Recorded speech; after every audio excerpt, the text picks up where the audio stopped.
But you had the experience, homie. All right, we rolling on the cameras. Let me get this audio going. Uh-oh. Let me get this audio going.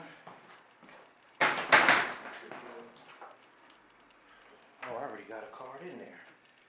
Oh yeah, we good. All right. Give me a quick test, Sodi. LA, Lil Sodi. LA. Do that one more time. Lil Sodi, LA. What's happening with it, man? And you're Al, right? Yep, G's up. G's up. G's up.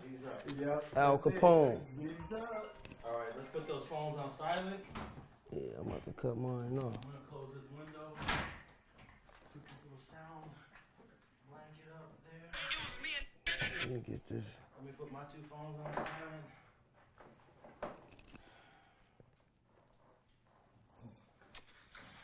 And hopefully you can see me right there. Okay. Whew. I'm exhausted, Sodi. I'm exhausted. Man, you be working. I'm exhausted. You always working, bro. I was chilling up here on the phone. I didn't have my shoes on, and I hate when I got shoes on with no socks. On the real. Yeah, I hate that shit. But I threw them on real quick to come downstairs. But all right. Lil Sodi, Yes, sir. back at the Street TV headquarters. My home. This is my first home.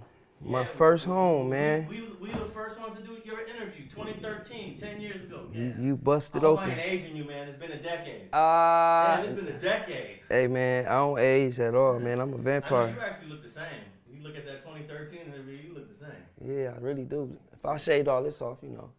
But I'm blessed, man. Still doing it.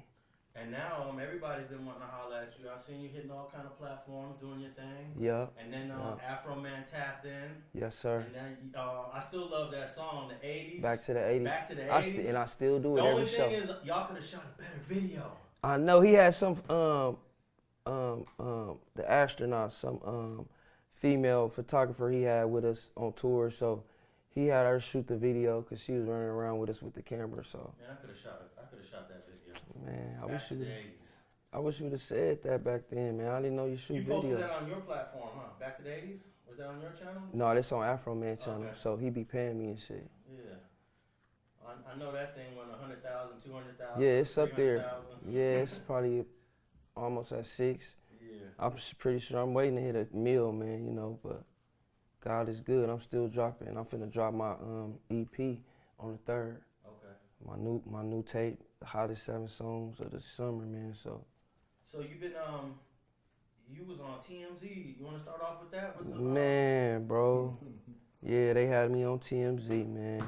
That was over one of the G nigga dudes, huh? Yeah, the nigga, the dark skinned nigga, Young Buck. Young Buck. So take me back to the beginning of it. You guys were performing, or you just posted up in the club? Nah, we was performing. We got paid to be there. We got paid. We was booked. He wasn't booked, bro. You know, they just had him come. They paid him weed and shit to show up, and you know, like a host or something.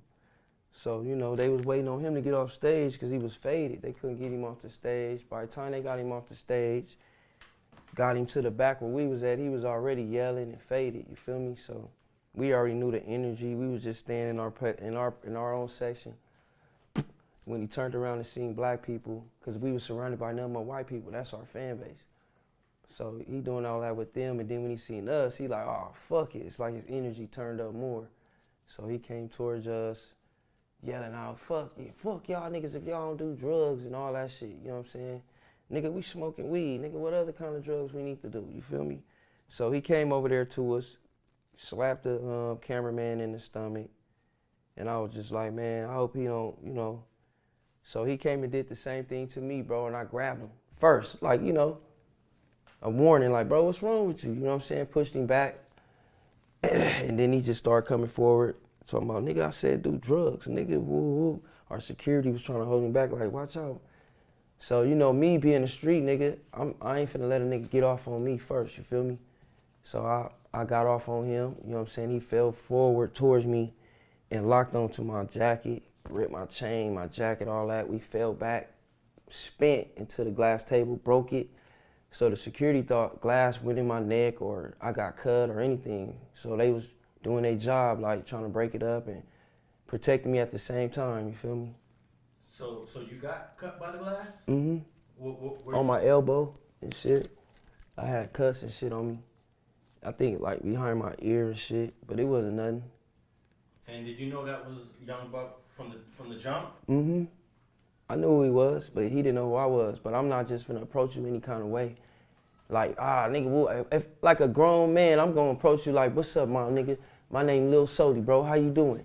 You feel me? I'm not finna go back here and act all wild, cause I don't know who these group of niggas is, you feel me? They could be some real niggas like me. So I'm gonna go back there and introduce myself and show the same kind of respect and character, you feel me? That's what you would expect from a real nigga like that that's out here being handling his business, the business way, like being professional, you feel me? So, you know, that's how I carry myself. I don't bother nobody, bro, you know that. I be in the cut chilling. Defense always win, man. So you felt like if you didn't take off first, he was gonna try to put hands on you? Yeah, he was gonna try to get. Coming? Yeah. I'm a gang member, man. I know the look. I know the reaction. I know when a nigga shoulder finna jerk or a nigga balling his fist up. When you ball your fist up, then that's it. That's the sign right there. I don't see your fingers wide open like a cowboy, homie. Oh, you saw his fist? Yeah. Did he get one off on you? Nah, hell no, he couldn't. Once I got off on him, bing, you feel me? He grabbed me. So we fell down. I grabbed his ass back. So he was trying to push me back. So I spent with him sideways. We go sideways down. So he won't fall on top of me. So, and then we on the ground tussling and shit. I'm firing to the top of his bald head. But that wasn't nothing though. It was like a head up until he started grabbing me and shit. Did you guys ever have words after the whole melee was over? Yeah, niggas was yelling and all that. His girl was talking about, well, that's just how we get down in the South and whoop, like approaching people aggressively. I'm like, well, we don't get down like that in LA. We approach niggas with respect, especially real niggas, you feel me? You don't put your hands on nobody, especially if you don't know them, homie. You don't do that, you feel me? So, and I told her that's what happens. You know what I'm saying? We from LA and this is what happens. You know what I'm saying? You respect people. Fuck, a nigga don't care if you a rich millionaire or none of that, nigga. Nigga respect a nigga, man. Nigga gonna respect you back. I'm out there to get my money, man. Doing shows and shit. And go back home to my family. Nigga ain't out here hunting down no problems. Now, did you see this one video where it says Young Buck beats the brakes off of Afro Man artist? Yeah, I seen that. I think I commented on that video. Why? Because this whole thing, is everything on video? No, reason why they saying that because he posted, yeah, I whooped this nigga, whoop. You know, he made a comment first on Instagram. After he left the venue, he was the first one to make a comment. We see it on his story. And then he deleted it. He like, yeah, nigga on 60s this and whoop. So I'm like, all right, man. We finna figure it out if you a real one or not. So I tapped in with some of my real ones, the ones I know, you feel me? And they was like, man, that shit it ain't finna escalate nowhere, man. That nigga put his hands on you. That's all, you know what I'm saying? You don't put your hands on nobody, homie.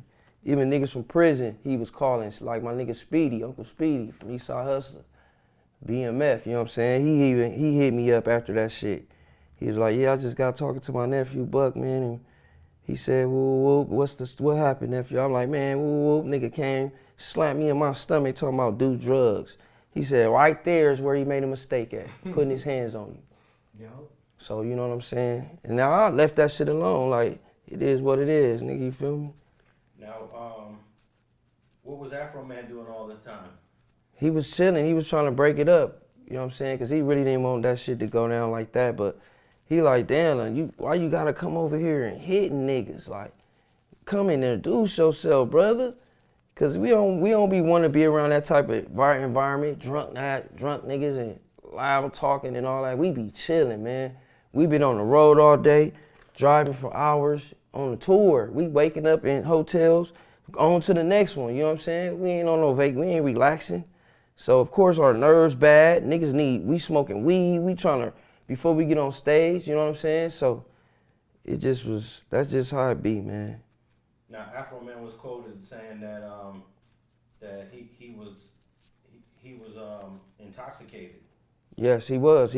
I had a video of the nigga, cause I was just like, look at this nigga, man, all on stage, pink hat on, faded, he laying all on the stage, rolling all over on the stage. So yeah, we knew he was faded, cause he had an empty bottle of him in front of him in the video. So you know, all that shit plays a part, man. In the set, we DP niggas that's like that, come around drunk, starting problems, starting beef with hoods we get along with, cause you faded and drunk. We don't deal with that shit. I don't be around them type of niggas. Well, did you read his response where he says, "I don't do drugs. I wasn't drunk." Man, all right. That's all I gotta say. All right, everybody seen it. I wasn't drunk, man. Keep it real, bro. So what did the whole club, the club venue, what did they end up having to say about the whole thing? Oh shit, he was wrong. He was wrong. Cause you know I had to clear my name, bro. I ain't trying to have no cases on tour. You feel me?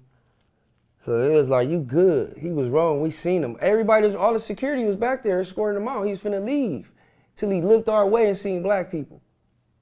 Then these niggas started yelling and getting louder, and they like, oh shit, he going this way. You supposed to be going the other way. You was leaving.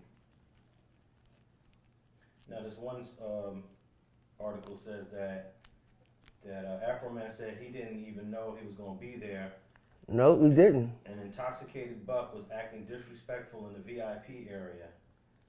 And then an altercation escalated into a full-blown brawl between both crews. Was there other people involved, or was it just y'all two, or other people jumped in? Mm-hmm. My little brother jumped in, our security, Baby Sodi. He was the one with the Ravens jersey on, going to work on niggas. And then our cameraman, Bees, of course, he had jumped in because a nigga bombed on me from the back of the head. That's how I know he had niggas with him. Talking about he was by himself with his girl. That big, giant, big nigga that sat down on the couch, you see in the video, my little brother jumped on top of him on the couch. Baby Soda like, nigga, what's happening?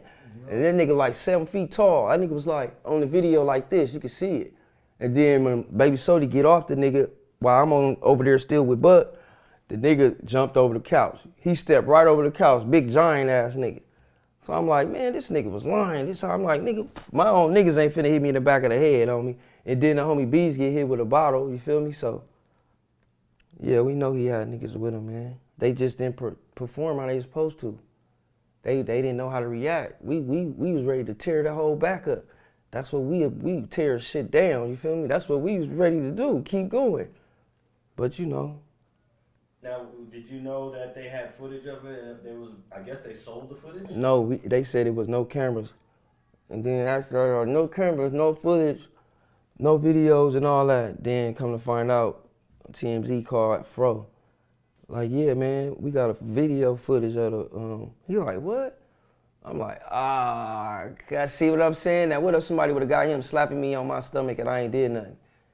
Or I'm just standing there like, nigga, you know that niggas be trying to, little niggas, check niggas and shit sometimes. Like, I don't play that shit. Just let me be, homie.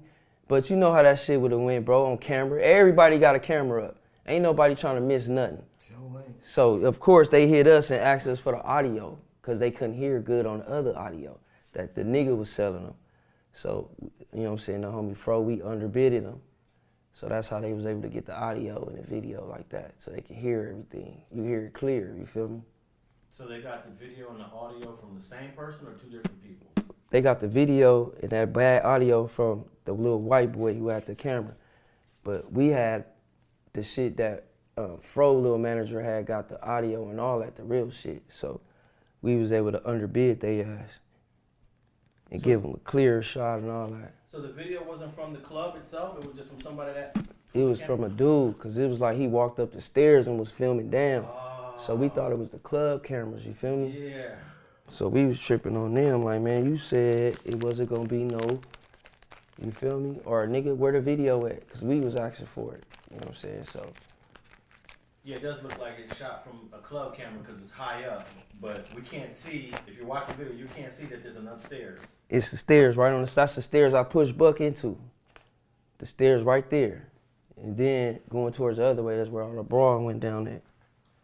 So, are there any apologies coming from his camp? Is it all settled? Did y'all squash it? Any of that happen? I mean, he said it's all good. It is what it is, and I said it's all good. It is what it is, homie. You know what I'm saying? Like I said, bro, you trying to start something involving the neighborhood niggas, and you trying to start something that you gonna start a war that you ain't gonna be even part of. Period. You ain't finna be in that war, nigga. You ain't finna be over there in the cars with them coming over there to the set, hopping out, putting it down. I'm Lil Sodi. That's all I'm gonna say, my nigga. We different. I'm really from LA. I'm really from that side of the tracks. I am one of the mascots. I am the mascot, not one of. I am the only mascot over there. You feel me? So it's like, nigga, I have to go participate. That's what I was born and raised to do that shit. I ain't finna go out there and just go and do no train wreck shit, you feel me? But of course, nigga, I've started it, it's all over me. I'm not finna be sending my niggas to no war and dying over me and going to jail over me, and I'm sitting back, just looking and all that shit. Hell no. So, nigga, you gotta think about it, homie, when you get into it with niggas like that. And you can't politic with me, I'm a real politicker. I know how this shit really go. I know the laws, the books, all this shit, bro, so. Hell yeah, bro. And I'm in the right, so yeah. So you didn't really have to deal with no negative criticism, except for nah. He just embellished this story. Yeah, like a few of them niggas, like my nigga, a few of them niggas hit me, man. King Lou and shit. He hit me up like, man, I see you out there on your bashing tip and woo woo. I'm like, nah, man, you know, it's all about respect. A nigga disrespect me, I'm gonna handle my business. He's like, yeah, I respect you, bro. You know, we was in YA together and shit. You know what I'm saying? He was like, it's all good, my nigga. He was like, man, that nigga ain't really from the set like that. Like, the homies fuck with him, but that nigga ain't from the set like that. How he pushing it and making it seem like it's gonna be some kind of war and What's all he that. pushing? I guess he banging 60s now. Didn't know that. Yeah, I thought the nigga was from 9-7 a long time ago. He was from banging 9-7 East Coast or whatever, so. Now he pushing that, so I don't know what's up with LA, letting niggas just, I don't know, I don't care. He ain't from my set, you feel me? Now was this in Atlanta? Nah, this shit happened in Virginia. Oh, okay. I was gonna ask if you was down south, have you tapped in with Jeezy at all in the last couple of years? I know you was. Nah, when I went to Atlanta, I had went down to Macon, but he wasn't there. And this after the battles with him and Gucci, man, the little verses and shit. So yeah, I went back down there. They love me in Macon, you know what I'm saying? And I took the cameraman, my boy Spliff TV from Texas. Oh yeah. I took him down there. Is that right? Yeah. I took him down there to Atlanta, then we hit Macon. He interviewed me, walked around and shit. I shot a video and all that while I was down there, but yeah, I haven't talked to him in a while though. All right, introduce the OG, man. Oh yeah, man, to everybody that don't know, that need to know, this is my uncle, Big Al Capone. You know, he just got out from doing 42 years. You know what I'm saying? It's a blessing for him to come home, man, and he got more knowledge for the youth. Like, when I first met my uncle was in prison on a level 4 yard. Just that last time I was in there. And we finally touched hands and gave each other a hug from that long, that's how long it been, you know what I'm saying? When you turned yourself in? Yep. No, not that time. Okay. This last time when I turned myself in, when I had the gun case. Okay. And I had to go to prison this time. I didn't go to prison that last time. I stayed in the county jail and did that year. Okay, so when I came to court, yeah, you just stayed in the county? They made me do that whole year in the county. So you went back to prison again after that? After that. Okay. I had a gun case. Another case. Yeah, bro. So I went to prison and they put me on a level 4 for that. But my points on that. Where was your gun case? I think that shit was like 2017. Cause I ended up no. I got out 2017. 2016, late. Like 16, yeah, 15. Okay. Cause I got out 17. So your points must have been really high. It went up because of them fights I had in the county jail. We had a melee in the gangster module on 4800. Me and the homie Shady from Avalon, Taz from Line 7 Gangsters, we got into it with the PDLs. You know what I'm saying? Over some gambling shit, you know what I'm saying? And then we went down, you know what I'm saying? So the PDL, the Bloods and the Crips were together in 4800? Yeah, and I don't know how that shit happened, but they have end up was on the floor working and shit, and then when I came, I'm like, man, I told OSJ, man, that's my module. Like, I'm 4,800. You feel me? So they put me up there. Then I came out and started working with the homie from Shady Avalon, and the PDLs was still out, a few of them, but it was all good. You know, niggas still do bullshit over gambling, and it be bullshit, niggas cheating and all that. So it went down. You know what I'm saying? So the A-trays, or they don't go mainline when they go to the county? Yeah, we go everywhere, but just 4,800 is the gangster module. Okay. That's where the gangsters want to go, because that's where we locked in, and that's headquarters. Like, oh, you good over here. Plus, the neighborhoods outnumber y'all in the jail system. In Wayside. Yeah. So the county jail is basically the gangsters, the Hoovers, and the Damus. Like, but they ain't in the county now. Switched up now. I heard a whole lot of shit. But back then, when I was in there, like 16, 15, 17, the gangster module was still 4,800. You feel me? And then now your OG Al Capone, when you went to prison, they didn't even have the gang modules. Because that came out like 83, 84, 85. Yeah, I was already in. What was the county jail like when you first went in? What was that, 80, 81, something like that? Yeah, but they were still in like prison clothes. The two-piece, the jeans, the shirt, the shoes. It came, all this new stuff with the jumpsuit came later. Everything was different. We went to child like regular. Yeah, so we didn't go to child. So you did 40 years. 42. 42. I'm trying to think. I don't think the person I interviewed that did the most time that I've ever interviewed was 30 years, 30, 31. So this is the first for me. Yeah, this show max. 42 years. Yeah. Man, that's like, that's more than his lifetime, if I did my math right. And it's, yes, it is. It's all my lifetime and a little bit more. So I can't even relate. Both, we too young to relate to what it's like to do 42 years, because that's basically our whole lives. Well, with me, I just dug in to do it. I was trying to be healthy and live long enough for the laws to change to give me a chance. And it so happened it worked out my way, exactly how I planned it. But along the way, there's a lot of people I had to help and try to keep myself right. But it took me a minute because I was in there. It took me a minute to realize what I lost. When I realized what I lost, I went at that the same way I was going at things when I was in the game. Then I used my anger to help me go even harder, make me a way out. It just so happened it worked. Now, did you get sentenced to 42 years, or No. you caught more time while you was in there? No, I got sentenced to 15 to life. Mm. They mean that life when they got it. If you ain't doing what them people ask you to do, you ain't gonna be able to get out. But for a long time, they wasn't letting nobody out anyway. Yeah. Great Davis and Pete Wilson wasn't doing nothing. Arnold wasn't too much better. It didn't start until later. Justice reform helped a lot of people, because before I got out, I could watch at least 200 lifers go home. But what making this good for us is that the ones that's getting out, they shining. They family, they doing good, they got jobs, they helping their communities. Other than that, they be trying to keep us in. But the dudes that got out before us, they did a good job, opened the door for us, because they got out and did the right things. It seems like a lot of dudes that got life sentences is coming home. I just met LB, Lorenzo Benton. He went in 76. Yup. He did about 44, 45 years. Yup.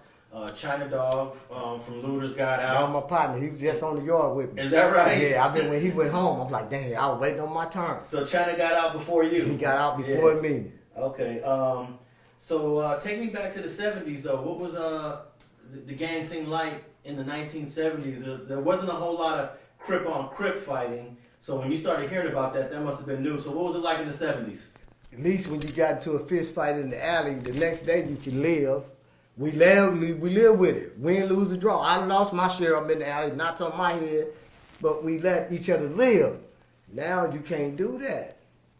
You end up in a fight, you could be shot, killed. So it's kind of different, and then we was able to go a whole lot of other places, like you ain't allowed to go. That's why everybody trapped in the house on the video game. Man, we be on our bikes in alleys everywhere. Inglewood, Compton, on our bikes. Nothing happens. We gonna make it home. So before you went to prison, the 60s and the A trades was cool. They was on the verge. It was finna go bad. I was in the beginning stage. It was finna go bad, and it went bad. And I'm assuming you knew most of the 60s. All of them went to school with them. Elementary, 4th grade, through junior high school, through the 8th grade. And then Mom moved us to Inglewood, but I still ran into them. So I know mostly all of them. You went to Horace Mann? Went to Horace Mann and 74th Street School. Yeah, that's our school. I lived right there on 84th between St. Andrews and Gramercy, all through the 70s. Did you have any friends when you were young that became 60s that you was tight with before the whole gang thing jumped off? All of them, damn near all of them. Cause I go over there every day. I get on my bike, my mini bike, and I go over there and hang out with them all day. When they found out I was from the other side, they like, damn, how y'all let him get away? But I lived over there. I just went to school over there. Them was my partners I hung out with. Spend the night over their house, eat with, play ball with. I was over there with all of them. So then once you go to prison, that war is in full effect. It escalated. And I'm sitting here, I'm losing on both sides. Because it's killing my heart to see this side die, and it's killing my heart to see that side die. So I'm getting it both ways, because I'm raised with them too. And I know they mamas, daddies, brothers, sisters. Are you seeing people coming to prison because of that conflict too? Yeah, after I got in, they flooded on both sides. It flooded. But once they got to prison, that drama pretty much Can't afford it. Nope. You can't be bickering, No, right? y'all stay on y'all side, we gonna stay on our side, and by the time we end up bonding with like Big Bandit from 608, and Lancaster, he was my buddy. That was my partner. We hung out every day, worked together, ate together, worked out together. He was just like me, but I loved him. He was a good dude, and he was from over there. So the prison politics when it comes to race supersedes any little street beef, huh? Yeah, every time. Yeah. And from the beginning of time, that's all it ever was. It wasn't never none of this other stuff. From the beginning of times, it was just like that. Now, when you had your first board 15 years in, did you think you might get out, or did everyone was telling you, oh, you ain't going home? That's all I kept hearing was I wasn't going home, and the board I wasn't getting it. I did not want to do what they asked me to do. I go up in there and play it and fake it all. They like, no, get out here. Do what we tell you. So I did that for a few years. Then I started doing it. But as I'm doing it, it's changing me. Everything they ask me to do, it's changing me. Once you know better, you got to do better, because that little thing inside you ain't going to let you do nothing else. And that's the best thing we got. And that helped me turn myself into a healthy relationship with myself, with God, my family. It helped all of that. So you came out of the hood when it was also West Side Crip. You must have been a little kid seeing all the original West Side I Crips. seen them all. I'm saying like Tookie, Yup, Bug, yup, all of them. Cuz, Yup. Donald Archie, Yup. Skull, Yup.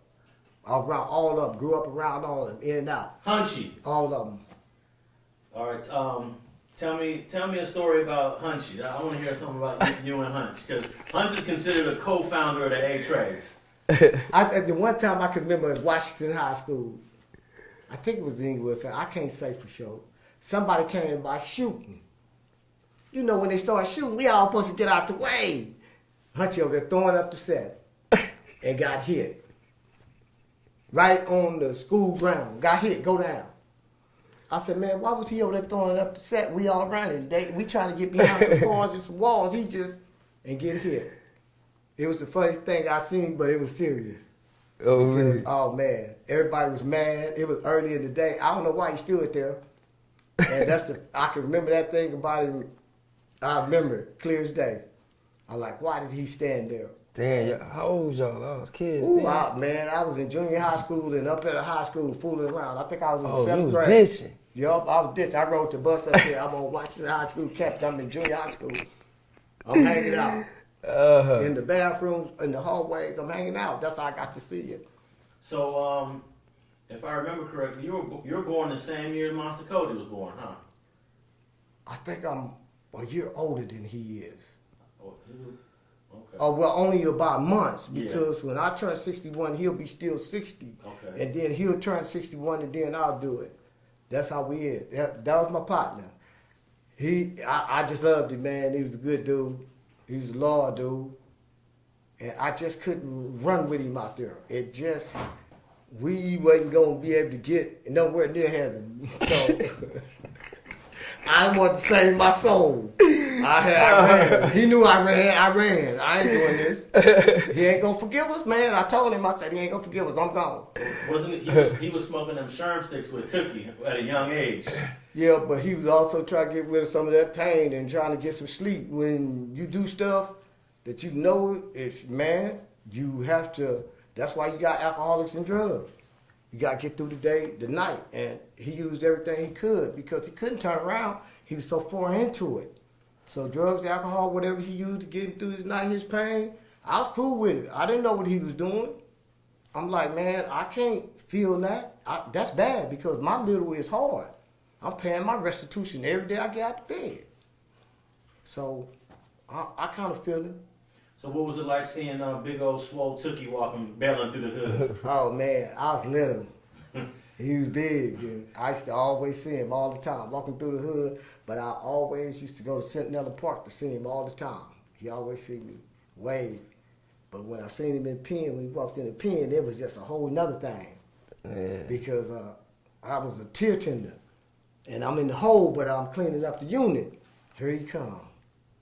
He comes standing with him. I got up, I was smoking a cigarette. I got up, I looked at him. I walked up on police, said, hold up. And then he asked Mr. He said, it's cool, Mr. Williams. He said, it's the homie. And I got a chance to hug him, go to his cell and everything. But I got off death row and I left him. And next thing I get to New Folsom, he ain't getting no pardon. They finna execute him. So you was on death row? Yeah, I was up there for a couple of years. Some homicides happened on the second tier in front of my cell in my area, so I'm in investigation with everybody else. Locked me in a hole. I stayed there. Ooh, that was damn near 20 years. Just in solitary confinement. In San Quentin? Yep.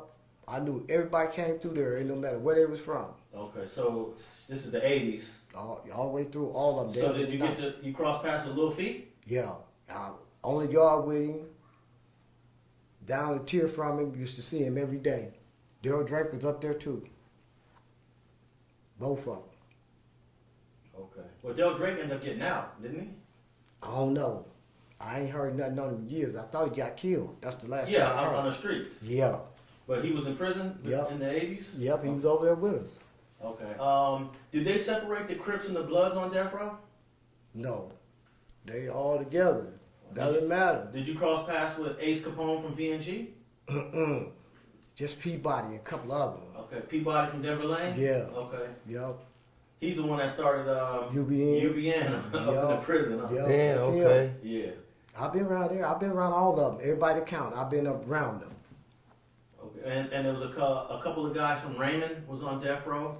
Tretch and Evil. Them was my partners. Is that right? It's him, Tookie, and Tretch and Evil hung out all the time. But at the time, I wasn't really around the homies. I'm by myself, so I'm messing with them because I know them from the streets, and they see me in here, and they come here, homie. They holler at me, and I holler at them, and they was up on death row. They got off.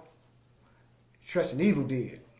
They got off. Both of them got off. They in the pen, somewhere working their thing, but them was my partner. I've been knowing Stephen Champion all my life. Big Trash, we went through the county and everything together. On death row, on the same yards, Ag said, all of it. I've been around him.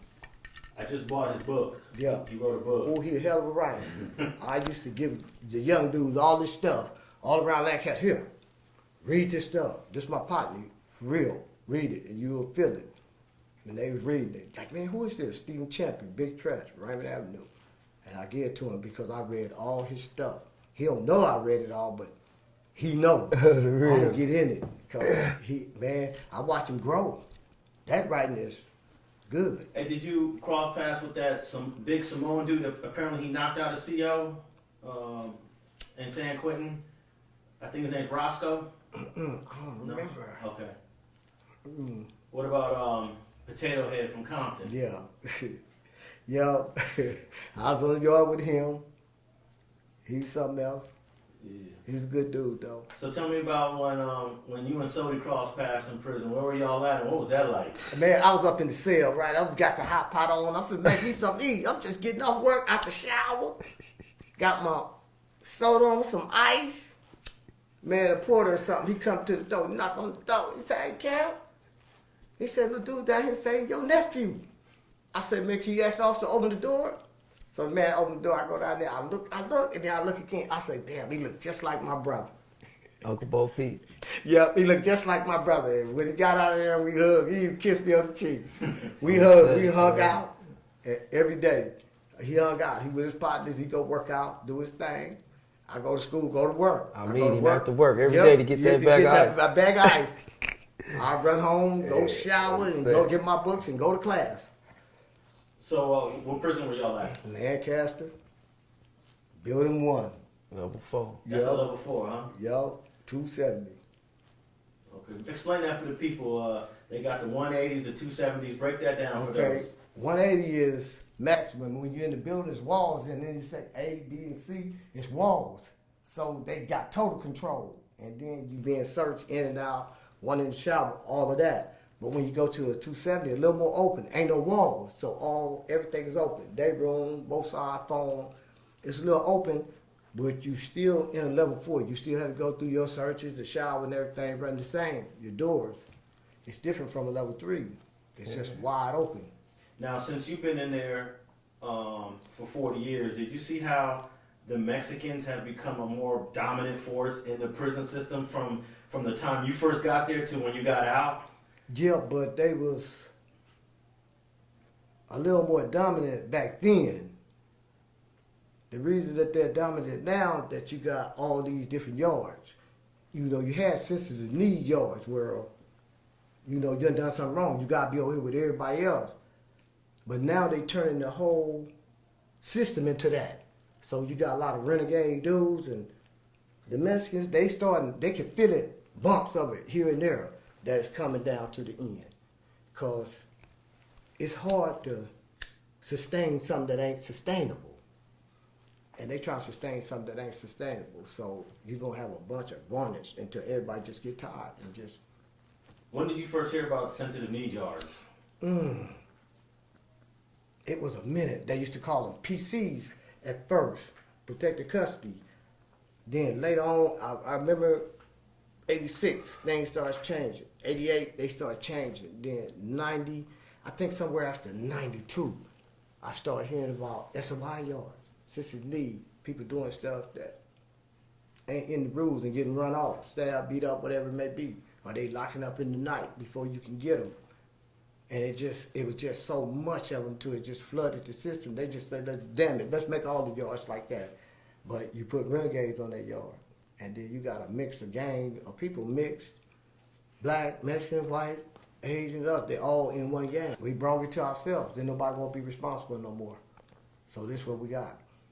So when you got denied for your first board, how many years was it that said come back? Is it 3 years, 2 years? 7. 7? My first was 7. Damn. Because I wasn't nowhere near where they wanted me to be. Then I went back, then it was 5. Then it was a little bit, and then it was 3. And then I'm like, I'm running out of time here. So I took the paper and took everything serious. I couldn't put it totally in play until I got to a level 3. I've been in level 4s all my life. So when I got to a level 3, I took full advantage of it. What's the most challenging, dangerous, unsafe level 4 you've ever been to? I gotta say, Old Folsom. I first got there and I was out on the yard. I was standing next to this dude for about 45 minutes. And Mama said, man, come on, let's go. He said, man, you know you've been standing by a dead body for 45 minutes. Let's go. They're going to put the yard down. Let's go get some shade. And I left. And after that, I knew I had to pick my game up. Damn. And it was, I didn't see nothing happen. I don't know what happened. So it was one of the most dangerous ones. How long did you spend at Old Folsom? A couple of years. And I was so happy to get to San Quentin, I didn't know what to do. It was different. It had a little color. And all the homies was there at the time. So I was good. Oh, you was at Quentin? Yeah. Did you cross paths with Joker?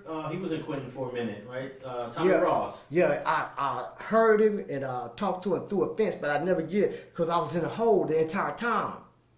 And he was on the main line. Then he left, come back, because Quentin was a level 4. And when he came back to it, it was level 3 or something. And I was already gone. So I know at Quentin they got a lot of programs because a lot of the people from the Bay, they come to Quentin to do different things, Yup. classes, Yup. programs. They all in there. When you're on level 4, can you take advantage of that, or? When you're on level 4, you couldn't. Only reason I was able to is I got some clean time in without being in trouble, and it got me to a 3. And when I hit the ground, I took a little vacation, and I started doing everything. How cold does it get during the wintertime in San Quentin prison? It get cold because it's coming off that bay. And man, they come out every winter. They pass out. We already got 2, but they pass out extra wool blankets because we done broke out our windows because it's hot in the summer. Ain't no air conditioning, ain't no fan. I keep wetting my sheet in cold water and get under it. And it keep you cool because you couldn't get no fan. And I'm on the 5th tier. I can still remember the cell. 5D42. I was in it for 7 years before they moved me out. So you at the highest tier where it Yeah. gets the hottest. And it's hot. But then when that winter come around, Ooh, I love it. oh, you don't mind it? I don't mind it. I can keep warm. All that heat come up, I'll be cool. Yeah. Just sitting around in shorts and stuff. But man, you can't do it down low. So I guess it's easier keeping warm than it is trying to keep cool. It is. Yeah. Yup, that's it. Yeah. But it was one of the best prisons I've been in. Food was good. It's one of the oldest ones too. 18. They built that prison in 1850 something. Yup. It looked like an old cowboy movie on the backside. Yeah. Damn. Just like an old western movie when you're on the back of the yard. So how long was y'all together in Lancaster, Sodi?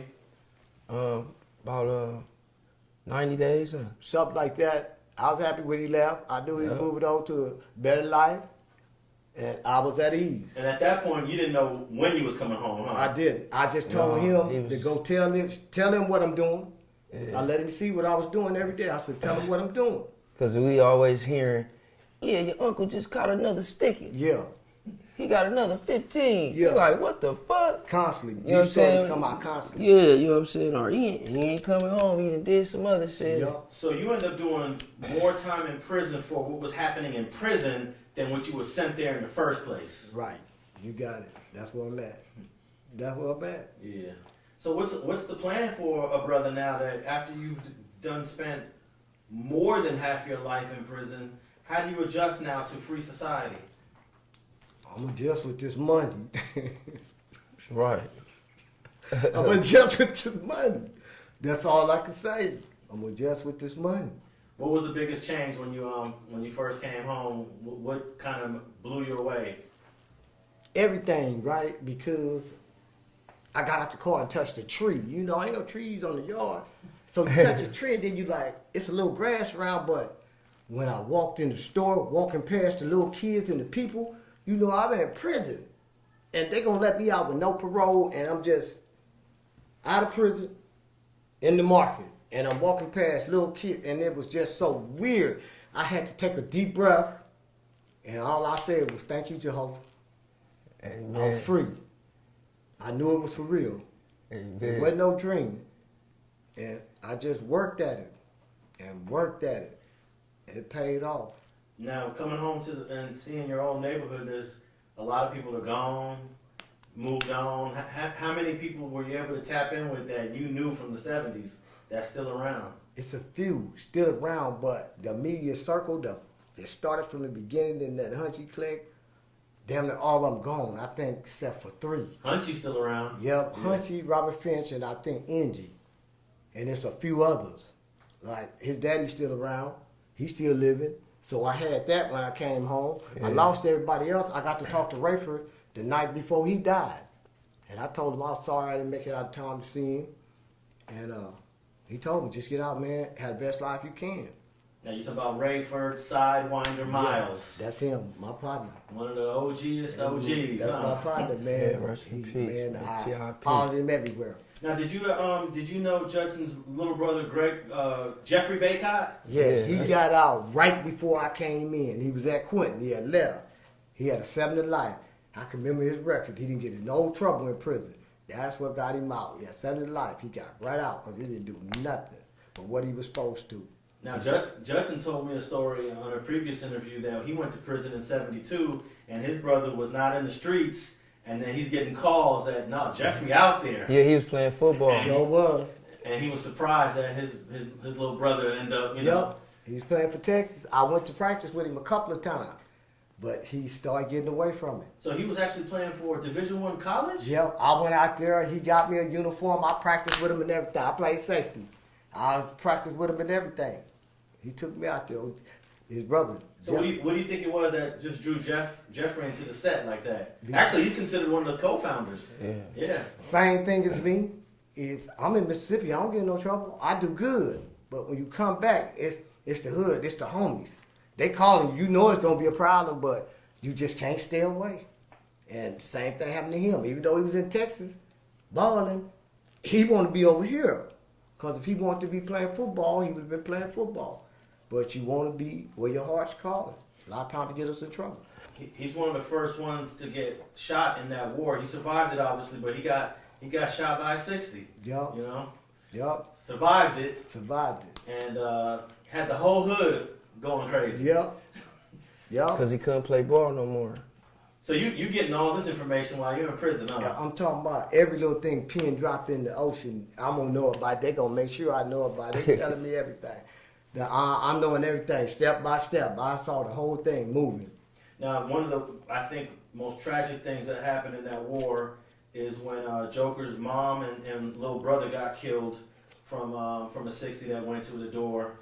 I know people have different opinions on that. You know, some people was like, hey, moms and kids is not part of it. But where were you at when you heard that? Ooh. I think I'm in a hole at Corcoran. I'm in a hole at Corcoran. And I heard that, but I knew it took a toll on him because he turned Muslim right after that. It was shortly after that because the homies was kind of mad. I'm like, man, brother's trying to change his life. Let him. Yeah. You know, so he did what was best for him, man. Now, I spoke to him once, and he actually says he takes full responsibility for everything that happened to his family, even though somebody else was the trigger person. Yep, he did. He takes full responsibility, and, you know, I could appreciate him wanting to move on and change his life. And yeah, you got to. Because it's very rare that somebody loses their mom and a brother because of this gang shit. You know, you might lose the homies, that's one thing. Yep. But losing your mom and a brother that didn't bang, ooh, that's a whole nother, you know. Yeah. That hits different, right? Yep, I watched it happen a few times. Man, it hit different. It tear a family apart. But how did you feel when you heard in 2019 after Nipsey got killed that the 60s and the A-Trays was functioning at the supermarket on Slauson and Crenshaw and everybody was shaking hands and hugging again? It's probably the first time that has had happened in 40 years. I always say it's sad that happened to him. It's sad. But God make things happen to make other things happen. So it could have been in line with, y'all need to stop this. Look at this. Y'all ain't got to break their bread together, but you can leave. Stop trying to shoot each other. So it was kind of a shout out. I felt good about it. And Sodi was right there. Yup. Skull was there. Yup. To see Skull, Madbone, Yeah. Big U, Yup. We was all right there walking. Big there. Cat from 60s. Yup. You know, everybody was there. I think Lil. Pretty, what was it, Pretty Boy? Yup. One He with was the there. ponytail? Yup. He was there, Leo. So that was a good, 40 years though. That was a good first step. Yeah. We'll take it. And you was in prison when that happened, still not knowing when you was coming home, huh? Still not knowing. Yeah. Just kept trying to stay healthy. Now, were you tapped in with knowing like about the rap scene, like this rapper Nipsey Hussle, he's making a name for himself? You getting that information too? Yeah, I'm getting it. They sell the magazines, and people in jail got phones too. Yeah. Yeah, so I'm seeing everything everybody else seeing. Oh, the real. Yeah. So let's pivot to Nipsey, because the guy that did it, obviously he got caught. It was on camera. Yeah. He got convicted. He's probably just leaving reception to go to wherever he's gonna go now. Since you did this 40 years, what do you think it's gonna be like? You just left prison. Yeah. What is it gonna be like for a guy like Eric Holder? One, he killed someone that was famous, but two, he did some gangster shit that a whole bunch of people are in prison for doing. Yeah, but it's gonna be hard either way because now it's changed. The rules ain't the same. You might do something, have a dude tell on you right in your face. That's prompt to a whole nother thing. But it's gonna be hard. It's the wrong time to go in. I ain't gonna tell nobody go up in there. Unless you trying to do anything to my family, jail ain't no option. It's bad. And I know how hard he gonna have it. And he gonna have to have it hard for a long time. Cause you ain't gonna convince them people for a long time that you deserve another chance. He gonna be old as me. Yeah, what you think, Sodi? Shit, like I said in my last interview, man, if no one present any paperwork on you, bro, you not no snitch or a rat. Nope. And you know what I'm saying? It's like, if a nigga call me a snitch or a rat, like, nigga, woo, woo, you need to go fix your situation, you know what I'm saying, before I can fuck with you, woo, woo. That's basically calling me a snitch, like, my name bad, I can't be around. But if you can't prove that, homie, and present that to the table to the homies, you basically trying to get my life took. You tell the niggas I'm my name bad and whoop, he ain't no good, but you have no proof. You just saying this out of anger or from what you heard from other people. That could get this man life killed. So basically, get his life took. But so on some, like you said, gangster shit. You saying they said he did some gangster shit. Shit, if a nigga call me around, I'm gonna knock him down too. You know what I'm saying? If you can't present that to me, that I'm my name bad, and you can't prove that, I'm gonna get you out of here.